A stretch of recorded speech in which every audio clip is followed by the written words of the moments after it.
हमेशा वक्त के साथ चलना सीखें, क्योंकि ये बहुत कीमती है। इसकी कदर करें, इसे ज़ाया मत करें और इससे बेहतरीन फ़ायदा उठाएं। इंसान की फितरत यही अजीब है, वह तनकीद जैसी सच्चाई पर नाराज़ होता है और खुशामद जैसे धोखे पर खुश होता है। मुंह में ज़बान तो सब रखते हैं, मगर कमाल वो करते हैं जो इसे संभाल कर रखते हैं। और अपनी ज़बान को किसी के ऐबों से आलूदा ना करो, क्योंकि ऐब तुम्हारे भी हैं और ज़बान दूसरों की भी है।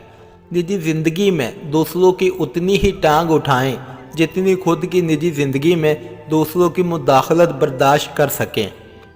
गलती से भी औरत को चाहिए कि मर्द को अपना होंठ चूमने ना दे, वरना ये नशा है जो कि पूरी उम्र नहीं भूलेगा।